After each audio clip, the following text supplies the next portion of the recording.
Exam دے کے ابھی واپس آئے ہوئے مجھے ایک ہفتہ ہوا تھا کہ پھر مجھے ایک نوٹیفیکیشن ملتا ہے کہ آپ کے 2 دن بعد پریکٹیکل بھی اسی منتھ میں ہے۔ میں آلریڈی اتنی زیادہ چھٹیاں کر چکی تھی کہ ایک اور چھٹی ارینج کرنا بہت مشکل تھا، اور ایک چھٹی سے تو کام بھی نہیں ہوتا کیونکہ مجھے دور جانا ہوتا ہے، 6 ساڑھے 6 گھنٹے کا سفر ہوتا ہے۔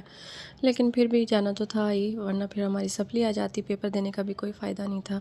اس دن موسم بھی اتنا خوبصورت تھا تو مجھے اس کے لیے 2 دن پہلے ہی تیاری شروع کر دینی تھی کیونکہ مجھے اپلیکیشنز دینی تھیں۔ پھر میری اپنی شفٹ جو تھی اس کو میں نے چینج کروایا، میں نے مارننگ ڈیوٹی کی اور ایوننگ میں نے کہا کہ سفر کر لیتی ہوں تاکہ شام سے پہلے ہی گھر پہنچ جاؤں۔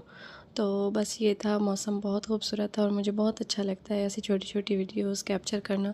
پتہ نہیں کیا مسئلہ ہوتا ہے، مجھے شاید سیدھا کیپچر کرنا نہیں آتا یا موبائل کا رزلٹ کبھی کبھی خراب ہو جاتا ہے۔ تو بس پھر میں اڈے پہ پہنچ گئی تھی تھوڑی ہی دیر میں، سیٹ پہلے ہی بک کرا لی تھی، اور بسم اللہ پڑھ کے اپنا سفر شروع کرتی ہوں۔ اور راستے میں ہی مجھے گھر سے فون آتا ہے کہ پھپھو کی طبیعت ٹھیک نہیں ہے۔ بہت چھوٹی موٹی بات پہ وہ مجھے پریشان نہیں کرتے، لیکن مسئلہ تھوڑا سا سیریس تھا، انہوں نے پھر مجھے بتا دیا۔ وہ ہاسپٹل چھوڑے ہوئے مجھے بہت سال ہو گئے ہیں، تو اس لیے کانٹیکٹ ڈھونڈنا بہت مشکل تھا۔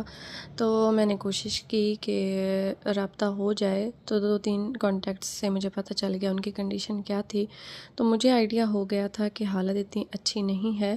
خیر میں تقریباً 10 سوا 10 بجے تک پہنچ گئی تھی اپنے گھر، وہاں سے ابو نے مجھے پک کیا اور میں سیدھی ہاسپٹل گئی سب سے پہلے، کیونکہ میں نے کہا گھر جاؤں گی فریش ہو جاؤں گی تو پھر اٹھنے کا دل نہیں کرے گا، تو سیدھے جیسے ایمرجنسی میں گئی تو وہاں CPR چل رہا تھا، اور پھر میں نے بہت کوشش کی، ایونٹ کا بھی بندوبست کیا، لیکن بس اللہ تعالیٰ کو جو منظور ہو وہی ہوتا ہے۔ ان کی ڈیتھ ہو گئی تھی اسی رات ہی، اور آپ سب لوگوں سے دعاؤں کی اپیل ہے کہ ان کے اللہ تعالیٰ مغفرت فرمائے۔